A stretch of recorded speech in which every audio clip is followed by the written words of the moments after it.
Share করি। জানি না এটা আমার মনের ভুল, মানে অন্য কিছু ব্যাপার, অলৌকিক ব্যাপার, না আমার ঈশ্বরের আমার ওপর কৃপা, সেটা আমি জানি না, সেটা আমার তোমরাই বলবে। কাল রাতের ঘটনা বলছি। কাল রাত 2টোর সময় আমার মেয়ে কি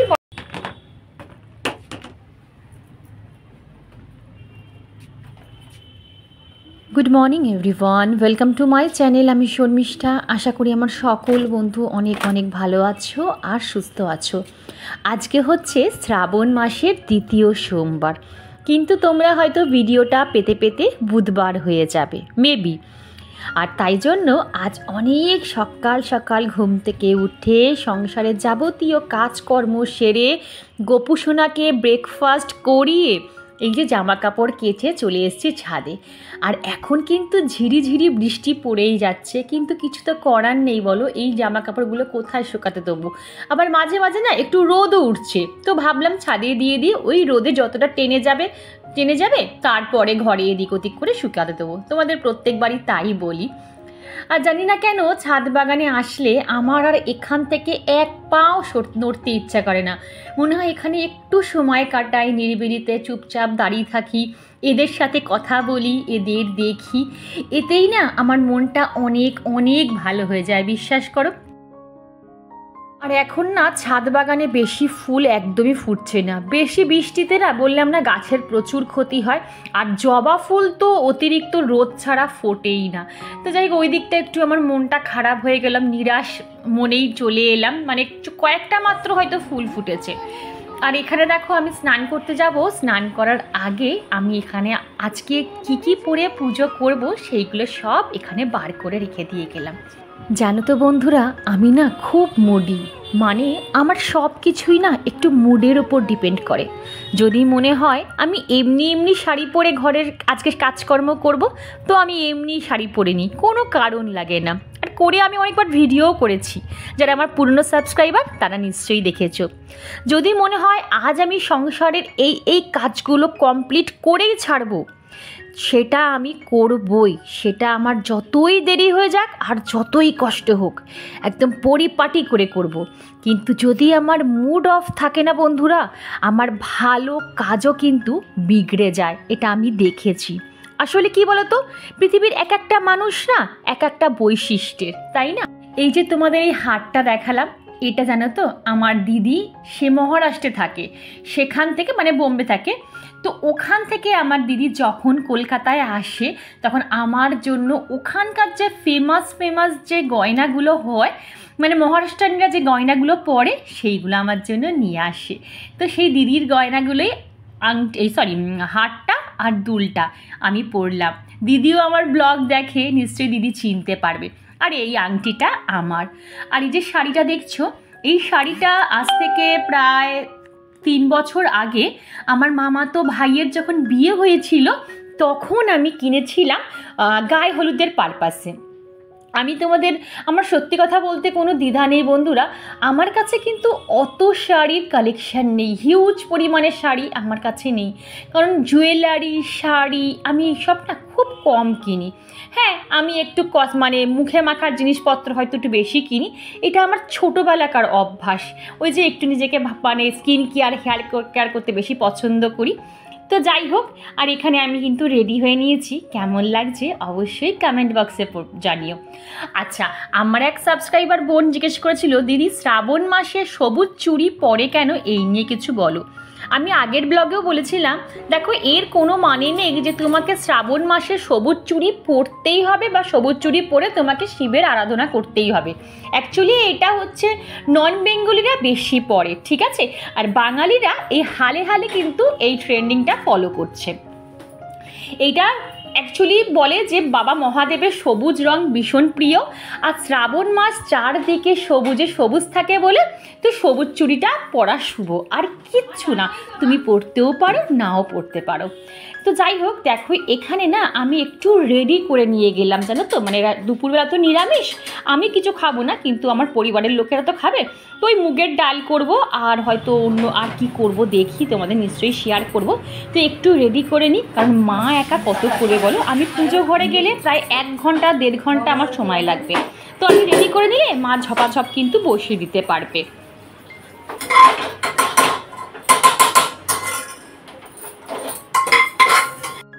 বন্ধুরা, আজকে রান্না হবে সোয়াবিনের তরকারি আর ওল সেদ্ধ আর হচ্ছে পেঁপে দিয়ে মুগের ডাল। এটাই হচ্ছে আজকে আমাদের মানে লাঞ্চ মেনু। আমি তো খাবো না, মা, হাজব্যান্ড আর মেয়ে খাবে। আর এখানে সোয়াবিনটা দেখো সেদ্ধ করা হয়ে গেছে, আর এখানে ওলটা সেদ্ধ হচ্ছে, হোক, তারপরে এটা ডালটা করবো। চলো।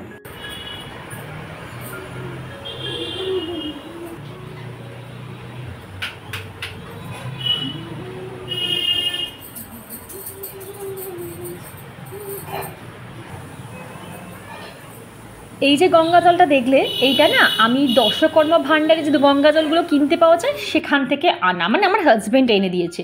অ্যাকচুয়ালি আমি না এই দর্শকর্মা ভাণ্ডারে যে গঙ্গা জলগুলো পাওয়া যায় আমি একদমই ইউজ করি না, কিন্তু অগত্যা আমাকে এখন ইউজ করতেই হচ্ছে।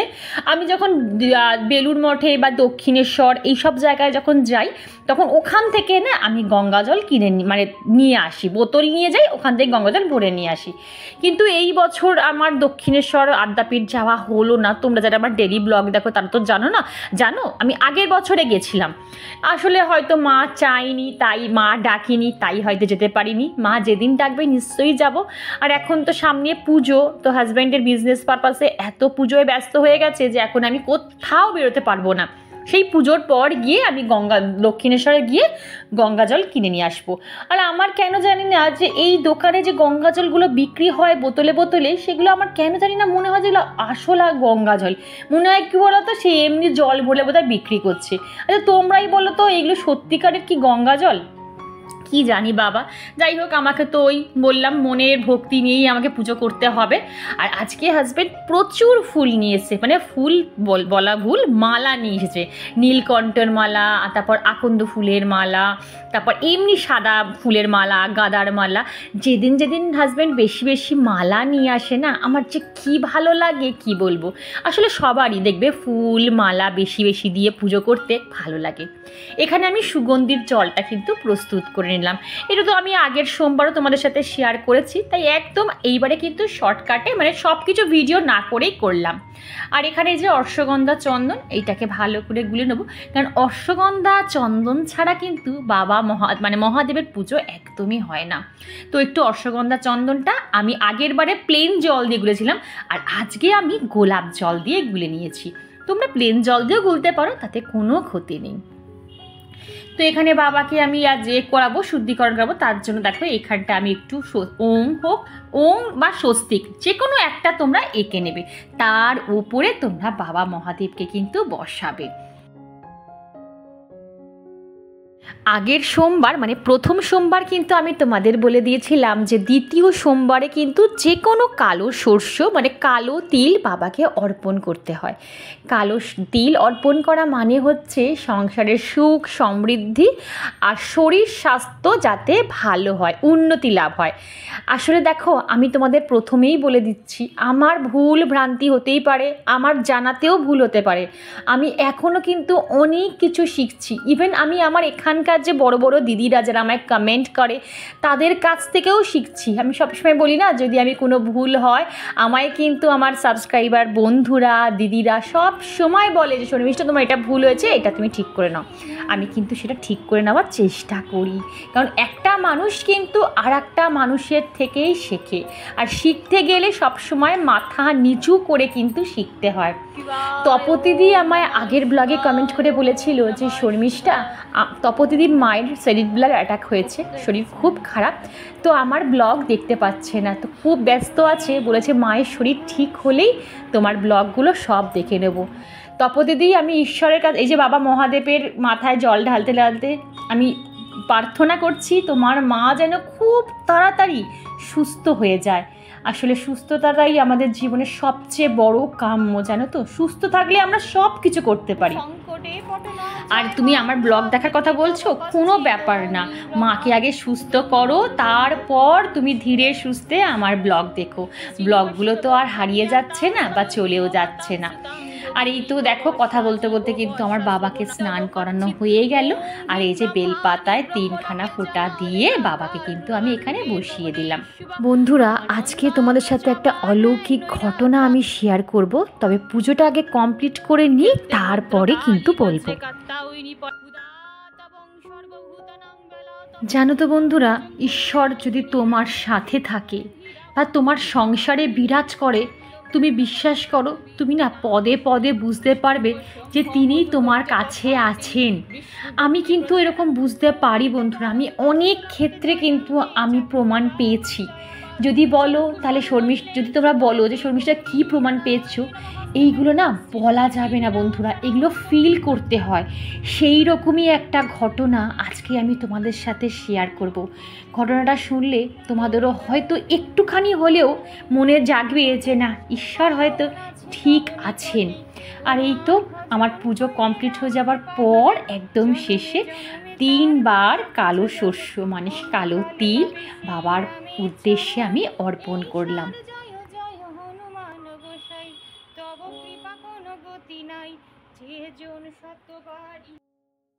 আজকে যেহেতু সোমবার, বাবার লোকনাথ বাবারও কিন্তু জন্মবার, আমি চেষ্টা করি সোমবার দিন করে বাবার লোকনাথ বাবার বস্ত্র চেঞ্জ করে বাবাকে একটু ভালো করে পরিষ্কার করে আর একটা সাদা মালা বাবার উদ্দেশ্যে দেওয়ার। কিছু যাহা কিছু রয় সকল সিদ্ধ হয় তোমার কৃপায়, রাম রামানুগতি নাই যেহে জন শতবার ইহা পাঠ। ওং নমঃ শিবায়, ওং নমঃ শিবায়, ওং নমঃ শিবায়। হরে রাম ওং হর হর মহাদেব, হর হর মহাদেব, হর হর মহাদেব, হর হর মহাদেব।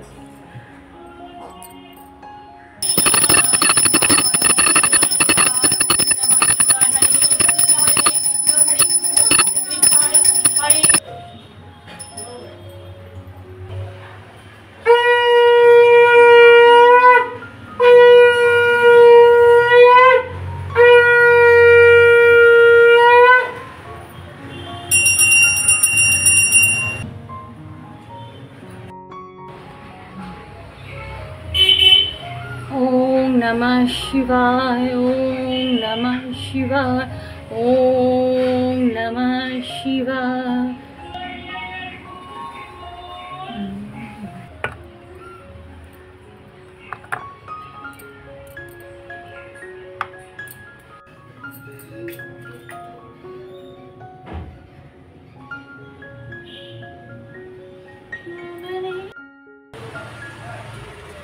তো চলো বন্ধুরা, আমার পুজো এখানে কমপ্লিট হয়ে গেছে। আর এই যে ধুনোটা না আগের দিন আমি এখানটা দিয়েছিলাম, আর কাঠ পুরো গরম হয়ে না দেখলাম একটা জায়গা থেকে কিরকম একটা কালার উঠে এলো, ওই জন্য আমি নিচেই দিয়েছি। খুব গরম হয়ে যায়, হিট হয়ে যায়। তো চলো এবার, হ্যাঁ না ঠাকুর খাট, তারপরে চলো লাইটটা অফ করে দে। আর এখানে তো খাবার একদম রেডি এসে বললাম মা। তো এই তো এখানে ভাত, আর এখানে রয়েছে ওল ভাত এখনো মাখা হয়নি। আর এখানে রয়েছে পেঁপে দিয়ে মুগের ডাল একদম হালকা করে, বাপরে কি গরম লাগছে। আর এখানে রয়েছে সোয়াবিন, কষা কষা সোয়াবিন। এই হচ্ছে ব্যাপার। তো অন্ধকার না, তো চলো তোমাদের সাথে একটা ঘটনা শেয়ার করি, কাল রাতের একটা ঘটনা শেয়ার করি। জানি না এটা আমার মনের ভুল, মানে অন্য কিছু ব্যাপার, অলৌকিক ব্যাপার, না আমার ঈশ্বরের আমার ওপর কৃপা, সেটা আমি জানি না, সেটা তোমরাই বলবে। কারণ সবাইকে বললে সবাই বিশ্বাস করে না, ও বাপ হেসে উড়ে দেয়, দূর এটা কোনো কথা নাকি। বাট আমি বিশ্বাস করি, আমি মন থেকে বিশ্বাস করি যে ঈশ্বর আছেন। ঈশ্বরকে যদি মন থেকে ডাকা যায়, কষ্ট করে ডাকা যায়, ঈশ্বর অবশ্যই অবশ্যই সাড়া দেবে। ঈশ্বরকে ডাকা মানে এই নয় যে তুমি সব বিপদ আপদ থেকে মুক্তি পাবে, সেটাও নয়, বা তুমি অমর হয়ে যাবে, সেটাও নয়। আমি সবসময় বলি ঈশ্বরকে ডাকা মানে মনে একটা শক্তি পাওয়া, একটা পজিটিভ ভাইবস পাওয়া। আমার কাছে ঈশ্বরের আরাধনা মানে তাই। আর ঈশ্বরের আরাধনা করতে গেলে তোমাকে বিশাল কিছু অ্যারেঞ্জমেন্ট করে হাজার হাজার টাকা খরচা করে তোমাকে ঈশ্বরের আরাধনা করতে হবে, এর কোনো মানে নেই। ঈশ্বরের আরাধনা করতে গেলে, ঈশ্বরকে ডাকতে গেলে মন ফার্স্ট হচ্ছে মন পবিত্র করতে হবে। আর তোমার যদি ইচ্ছা হয় তুমি রাস্তাতে বসেও কিন্তু ঈশ্বরকে ডাকতে পারবে। এই হয়ে গেছে ব্যাপার। তো চলো তোমাদের বলি, কাল রাতের ঘটনা বলছি। কাল রাত 2টোর, আমার মেয়ে কি বলো তো 1:30-2 অবধি পড়ে। তো কালকে আমি যখন ঘুমাতে গেছি আমি দেখেছি যে ট্যাঙ্কে জল নেই। তো আমার না মাথাতেই নেই যে নিয়ে যে রোজ 2টোর সময় উঠে যে ব্রাশ করে তারপরে মুখে ফ্রেশ ওয়াশ দিয়ে ঘুমায়, সেটা না আমার মাথা থেকে চলে গেছে। কালকে একটু টায়ার্ড ছিলাম বলে আমি শুয়ে পড়েছি পাম্প না চালিয়ে। এইবারে আমার মেয়ে কি করেছে, তারও প্রদীপে এটা জ্বলে যাচ্ছে মুখটা, একটু দাঁড়াও। তো মেয়ে কি করেছে, কাল 2টোর সময় উঠেছে, পড়ে ঠরে উঠেছে, উঠেও যথারীতি পাম্পটা চালিয়েছে। পাম্প চালিয়ে ও ব্রাশ টাশ করে মুখে ফেস ওয়াশ দিয়ে ক্রিম টিম মেখে, আসলে ওরও এটা ভুল নয়, ও তো সারাক্ষণ চাপে থাকে, পড়াশোনার চাপে থাকে।